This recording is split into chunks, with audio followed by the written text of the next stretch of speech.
the mathematics class.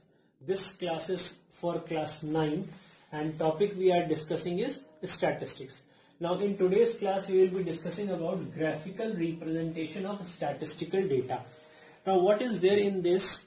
First of all, in the previous classes you would have studied about bar graph, pie chart and different pictorial representation. In that we used to represent the data with the help of the pictures. So in this class, for class 9th in your syllabus, we have histogram and frequency polygon. So we will be discussing about histogram and frequency polygon in this class. Now first of all, what is a histogram? So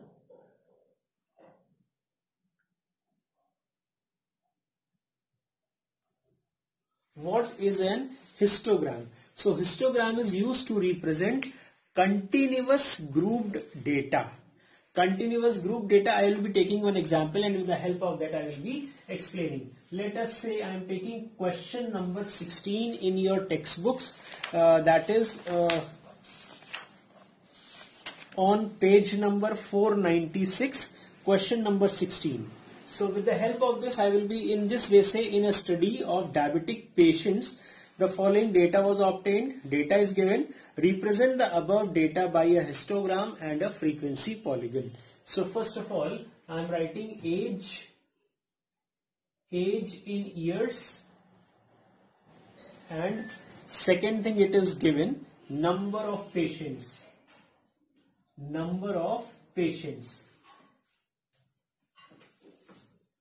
the age groups are, age is 10 years, 10 to 20, 10 to 20, 20 to 30, 30 to 40, 40 to 50 and 50 to 60, 50 to 60. I'll make a vertical one. Now I have taken one question number 15, to explain how to draw histogram and frequency polygon from a given data. So first point is that histogram is always used to represent continuous group data. Now what is meaning of continuous group data? You can see these are groups. The first group is between 150 to 165, then 165 to 180, 180 to 195, 195 to 210, 210 to 225, 225 to 240. So this is the group data, means this the data, whatever data was there, that has been grouped in certain groups. So we will represent this on the histogram.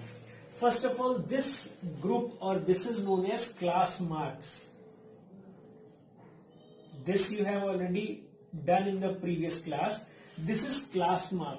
So always the class marks are represented on x-axis. So accordingly I have made the calibrations on the x-axis, 150 to 165. So 150, 165, then 180, then 195, 210, 225, 240 and one more next, because I have to represent a frequency polygon also. So this 135 and 255, if we are drawing only the histogram, we do not need to write this previous one and the last one. But because it is reutilized in frequency polygon, that is why I have already made it for this question. Now first of all we will start with histogram. So 150. So 150 comes out to be here, and this is number of workers, or this is known as frequency.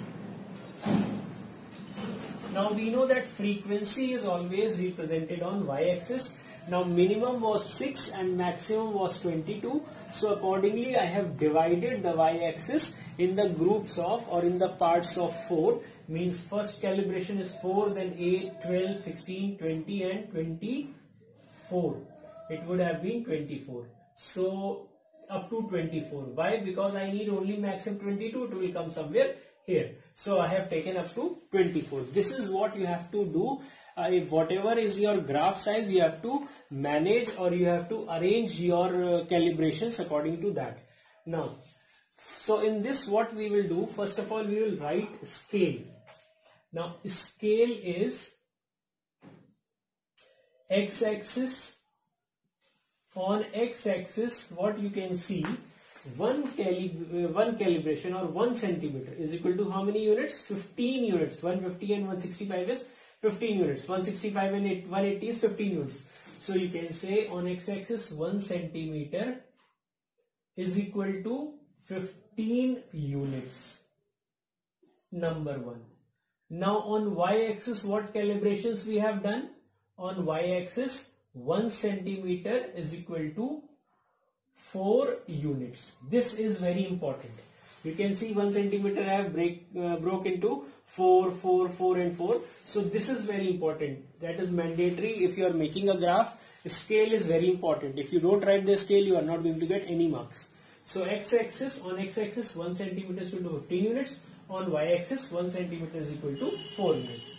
Now generally what we do, we used to make the bar graph by simply making the rectangles, and in between the rectangles there was a gap of 1 centimeter or equal gaps were there. But in histogram there is no gap between two consecutive bars. The bars are joined with each other. Let's say 150 and 165, the frequency is 8. So from 150 to 165 it will be something like this. 150 to 165 is something like this. This is first. 150 to 165 is 8 units. So I have made 8 units. 165 to 140 is 14 units. So 14 will be 12 somewhere here.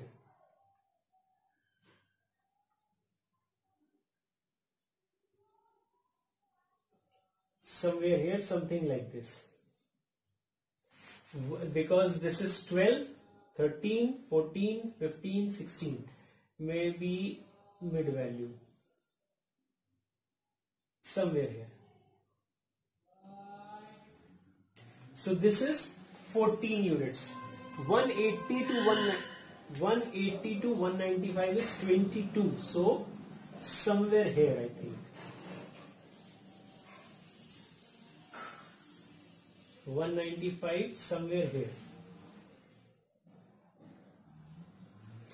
This is up to, or if you want you can write the number also. Over here you can say 8, here it is 14, and here you can say 22, and like this. So you can see that between two consecutive bars there is no gap. These type of graph are known as histogram. Let me complete, then few more things are there to be discussed. Now 195 to 210 is 12. So somewhere here, 12 is somewhere here.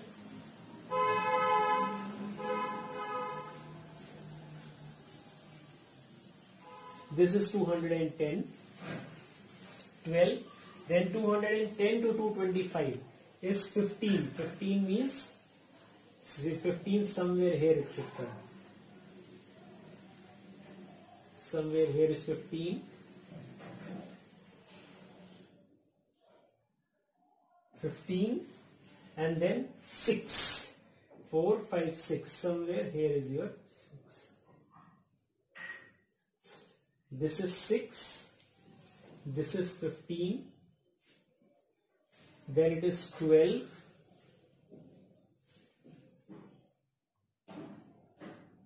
Then it is 22. Then it is 14 and 8. Now this much is done. This is the histogram. This is how we draw the histogram. This histogram is made, but few things are left. Now you can see from 0 to 135 or 0 to 50. Sorry, 150. From 0 to 150 is represented by this much gap, but from 150 to 165 is represented by this much gap. So there is a variation in the gaps, means equal gaps are not representing equal data. So how to justify them? From 0 to 145, this total portion we join it by a kink, something like this, zigzag curve. This is known as kink. Kink. What is the use of this kink? It is used to represent maximum data or the difference of the data which if I start making the equal gap, suppose from 0, then 15, then 30, then 45, then 60, then 90. So my graph will start somewhere here or maybe out of the board. So to reduce all this wastage, we make a kink which shows that from 0 to 135 all the data has been compressed in a very small form. So this is generally when the data interval are not equal. Suppose this is 0, then this is 135 and this is 150. So this gap is 15, 15, 15, but this gap is 0 to 135. So when that equal distribution is not there, then we put a kink. So that is why this kink is made. So this is done. This is your histogram.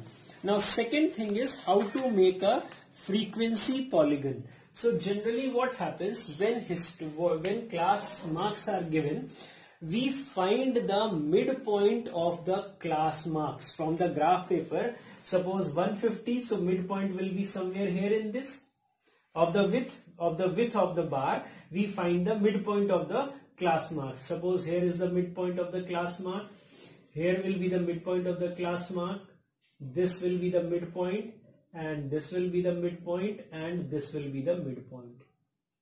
We join all the midpoints with a straight line. Suppose like this, 8 to 14, this is 1. Then 22 to 14, this is 1. Then 22 to 12, this is 1. Then 15 to 12, then 15 to 6. And this is not complete, but this is the frequency polygon. This is how we make frequency polygon. We find the midpoint of the class marks and join them with a straight line. But this has to come the previous class marks. We join this to the midpoint of the previous and to the midpoint of the last. So 8 and 0 will be joined somewhere here, and 6 and this will be joined somewhere here. Now this completes your frequency polygon. So this is how we draw the frequency polygon and we draw the histogram. So with this one question we are finishing this chapter. Rest everything you have to practice with that histogram data and frequency polygon. So this is all about how to draw a frequency polygon and a histogram chart.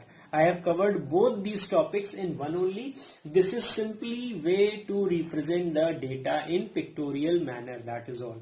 So that is all for today's class. Now we will start with next chapter will be mensuration. So we will meet in the mensuration class. Thank you all of you. Stay blessed. Stay healthy.